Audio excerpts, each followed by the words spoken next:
In the early 1850s, Troy, New York had grown into a compact industrial town along the Hudson River where streets ran close to one another and shops opened directly onto the sidewalk.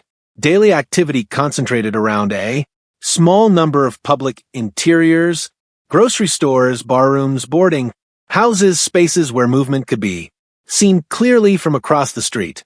One such place stood on a busy stretch of Troy, the grocery and bar operated by Timothy Lanigan.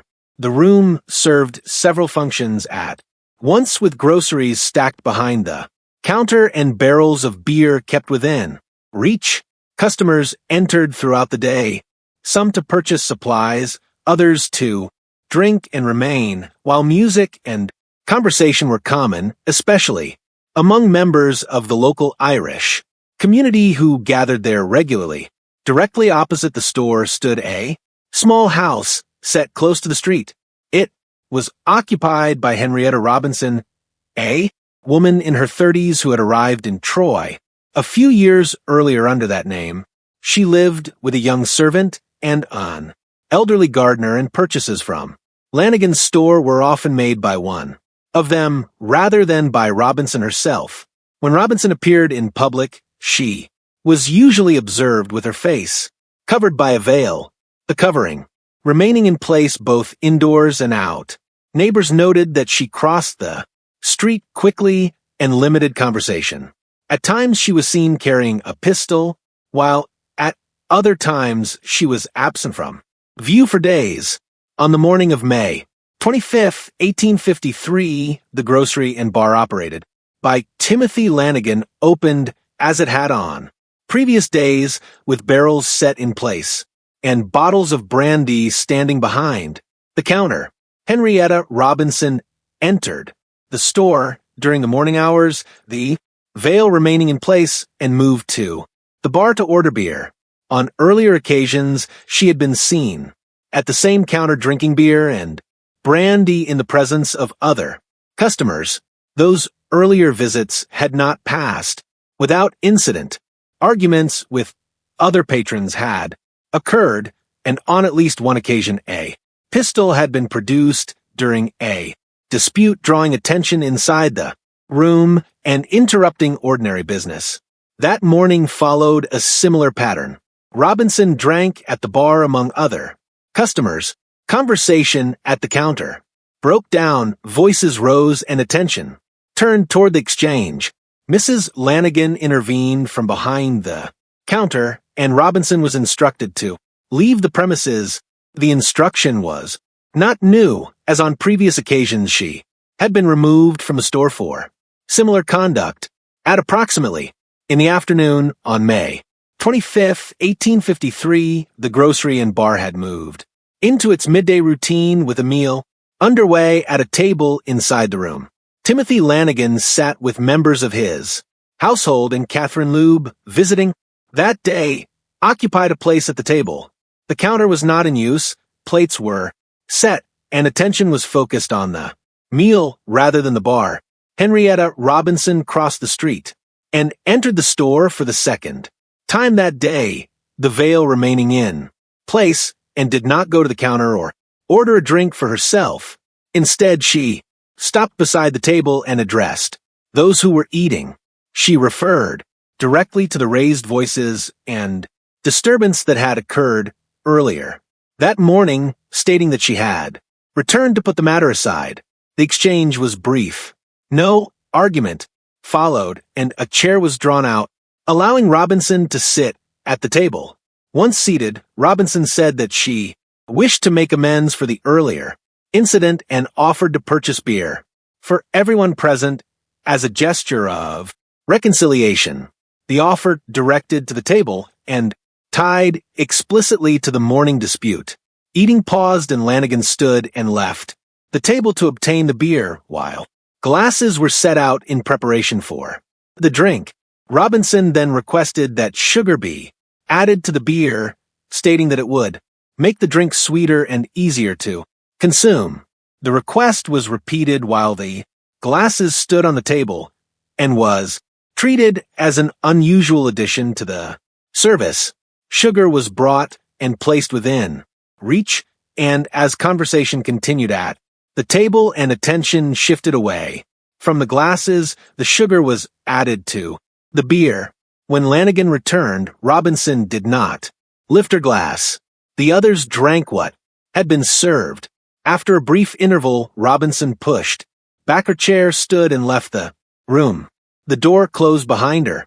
The meal continued, and no comment was made at that moment about the sugar or the drink. Approximately hours after the midday meal, the first signs of illness appeared inside the Lanigan household. Timothy Lanigan was observed to become unwell without warning, leaving the table and beginning to vomit as severe abdominal pain followed and forced him to lie down. Efforts were made to assist him, but his condition worsened within a short period. Not long afterward, Catherine Luby exhibited the same symptoms. She complained of intense pain in the abdomen and began to vomit repeatedly. While both remained conscious as the illness progressed, water was fetched, neighbors were summoned, and a physician was called to the house. The symptoms intensified rather than subsiding. Vomiting continued, physical weakness set in, and neither victim was able to return to the table or resume ordinary activity. The illness advanced over the course of the afternoon and into the evening. Mrs. Lanigan, who had not consumed the beer served at the table, did not fall ill, and her condition remained unchanged throughout this period. Despite medical attendance, the condition of Lanigan and Luby did not improve. Both succumbed within hours of the onset of symptoms, death occurring after prolonged physical distress and exhaustion.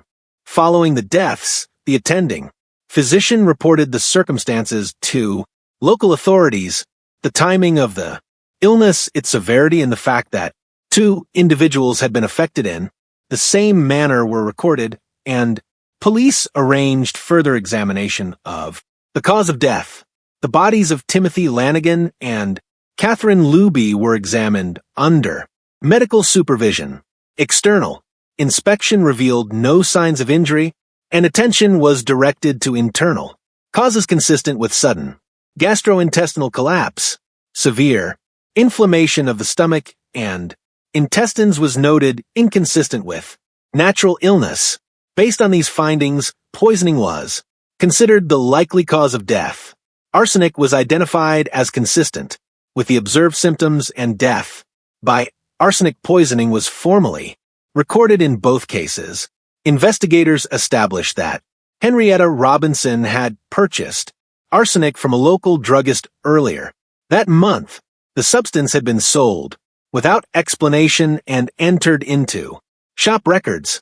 Police then searched the house across the street occupied by Robinson. During a search of the residence, a quantity of white powder was discovered beneath carpeting and removed for examination. Robinson was taken into custody shortly afterward. During questioning, the veil remained in place. When asked about the arsenic, she stated it had been kept for killing rats. Formal proceedings began the following year in the county court sitting in Troy, New York. The case entered public record as that of the veiled murderess. Robinson appeared in court under guard, her face covered by a veil, lifting it only briefly when directed by the court. The prosecution laid out the events of the day in sequence, presenting witness testimony regarding Robinson's earlier removal from the bar, her return at midday, her insistence on purchasing beer, the request for sugar, and her refusal to drink. Medical testimony described the rapid onset of illness and findings consistent with arsenic poisoning. Evidence included the purchase of arsenic and the substance recovered from Robinson's residence. The defense argued insanity, citing her seclusion, statements of persecution, and inconsistent accounts of her background. The prosecution rejected this argument, emphasizing the calculated sequence of events. Robinson remained silent throughout proceedings. After deliberation, the jury returned a verdict of guilty of murder in the first degree. While awaiting sentencing, Robinson attempted suicide by ingesting sulfuric acid. The attempt was unsuccessful. She was later sentenced to death by hanging. Before the execution could be carried out, petitions led the governor to commute the sentence to life imprisonment. Robinson was transferred to prison and later to a state hospital for the criminally insane. Across decades of confinement, she remained withdrawn and veiled. No clarification of her identity emerged.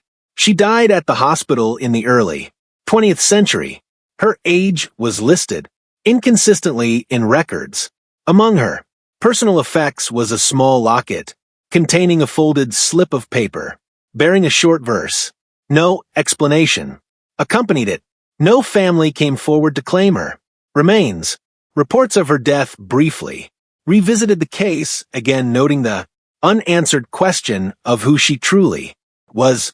Before we close today's case, on behalf of Grave Files, thank you for taking the time to follow this story with care and attention. These records speak for people who can no longer speak for themselves. May the souls of those who lost their lives rest in peace beyond the reach of violence and dispute. Thank you for being here. Good night, and we will see you again tomorrow. The streets of Troy, New York in the middle of the 19th century were built for visibility. Shops opened directly onto the sidewalk. Windows looked outward and daily life unfolded in full view of neighbors and strangers alike. Privacy was limited and reputation traveled quickly. Among these closely packed buildings stood a grocery and bar operated by Timothy Lanigan. It was a place where commerce and leisure overlapped, where beer was poured beside sacks of flour, and where conversation often lasted longer than the transaction that had brought a customer inside. Across the street lived a woman who did not fit easily into this public world. She called herself Henrietta Robinson. She kept to herself, crossed the street quickly, and covered her face with a veil whenever she appeared. Her habits were noted, discussed, and quietly speculated upon by those who watched from doorways and windows. Robinson did not socialize in the ordinary sense, but she did enter Lanigan's establishment. When she did, her presence rarely passed unnoticed. Arguments followed her visits. Voices rose. On at least one occasion, a pistol was produced, transforming a common dispute into something more alarming. On a late spring day, she was removed from a bar after another disturbance. It was not the first time, and the instruction to leave carried no surprise. What followed, however, would outlast everyone present. Later that day, Robinson returned. This time, she did not approach the counter or order a drink for herself. Instead, she joined Lanigan and others at the table where a meal was underway. Her tone was calm. She spoke of setting aside the earlier conflict and offered a gesture of reconciliation. Beer was ordered. Glasses were set out. Then came a request that seemed minor, almost trivial. Sugar, she said, would make the beer easier to drink. The request was unusual, but not refused. When the glasses were filled, Robinson did not raise hers. The others did. Conversation resumed. She left the room and crossed back to the house, opposite the bar. Within hours, illness struck. Sudden, violent, and unmistakable. Vomiting, severe abdominal pain, weakness that left no room for doubt. Medical help was summoned, neighbors gathered, and efforts were made to ease the suffering. They failed. 2 people died after prolonged distress. Others who had not consumed the beer remained well. The pattern was clear enough to demand explanation. The physician's examination revealed severe inflammation of the stomach and intestines. The symptoms, the speed of decline, and the similarity between the 2 victims pointed toward poisoning. Arsenic was identified as the likely cause. Attention returned to the events of the day and to the woman who had crossed the street twice. Investigators learned that arsenic had been purchased earlier that month and that a quantity of white powder had been concealed beneath carpeting in Robinson's residence. She was arrested without resistance. When questioned, she explained the arsenic as a measure against rats. No further detail was offered. At trial, the story unfolded slowly and deliberately. Witnesses described the arguments, the removal from the bar, the return under the appearance of peace, and the insistence on sugar. Medical testimony followed, precise and unforgiving in its conclusions. The defense argued insanity. They spoke of her isolation, her veiled existence, and her claims of being pursued. They pointed to the absence of a clear, personal motive. The prosecution answered with sequence. Action followed action. Purchase preceded use. Preparation preceded departure. And refusal to drink marked intent. The jury found her guilty. Sentenced to death, Robinson attempted to end her life before the sentence could be carried out. She survived. Petitions followed. The sentence was commuted. Life imprisonment replaced the gallows. Years passed, then decades, behind prison walls and later within a hospital for the criminally insane. Henrietta Robinson remained veiled, withdrawn and silent. She offered no confession, no explanation, and no identity beyond the name she had provided at arrest. Records grew thinner as time went on. Transfers were noted. Observations were repeated. She lived apart, spoke little, and revealed nothing. When she died, there was no family to claim her. Her possessions were few. Among them, a locket containing a small, folded verse. Its meaning was never recorded. The street in Troy changed. Buildings were altered, replaced, or erased. The bar disappeared. The house across the street vanished with it. What remained was a case preserved in documents, not because it was solved in every sense, but because it was not. A crime with a verdict, a life spent in confinement, and a woman whose true name never followed her into the record. Some stories end with answers. Others end with silence. This was one of those. Henrietta Robinson appeared only in institutional logs. There were no letters written in her hand that survived, no visitors who could speak to her life before Troy, and no records that explained how she arrived there.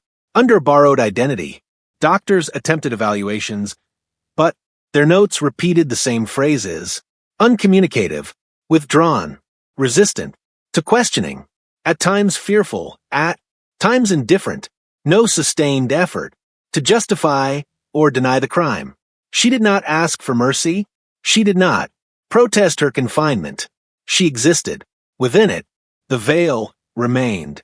Even when regulations no longer required it, she continued to cover her face as if the barrier between herself and the world had become permanent. To attendants, this was no longer an act of defiance. It was habit. Newspapers occasionally revived the story, often repeating the same details, without addition: the poisoning, the sugar, the refusal to drink. Each retelling reinforced the outline while leaving the interior hollow. Speculation filled the silence. Some suggested a hidden past marked by betrayal or loss. Others believed the veil concealed disfigurement, shame, or fear of recognition. None could be proven. The institutions changed around her. Administrators came and went. Policies shifted. But Robinson remained a fixed point, unmoved by reform or neglect. Time did what the courts could not. It reduced the case from scandal to curiosity, from curiosity to footnote. The living forgot her. The dead did not require memory. When she was transferred to the hospital for the criminally insane, there was no change in her demeanor. The setting was quieter, the routines slower, but her silence endured. Staff attempted kindness. Others kept Distance. She accepted neither. Her life was defined not by what she did each day, but by what she withheld. As her health declined, records noted confusion, weakness, and long periods of sleep. Still no confession came. No name surfaced. No explanation was offered at the end. When death arrived, it did so quietly. There were no final words recorded. No message left behind except the objects found among her possessions. The locket drew brief attention. A small item carefully kept. Inside, a folded verse. No author. No date. No indication of whether it had been written by her or carried from another. Life entirely. It was catalogued, then archived, like everything else. The question of who she had been before Troy remained unanswered. And with her death, it became unlikely that it ever would be. What survives now is not her voice, but the outline of her actions. A sequence of decisions. A moment of return. A table. A drink she would not touch. History often preserves outcomes more clearly than motives. This case is an example of that imbalance. A crime fully prosecuted. A sentence fully served. A person never fully known. And so, the story closes not with resolution, but with absence. A woman remembered by a veil, a name that may not have been hers, and a silence that outlasted the law.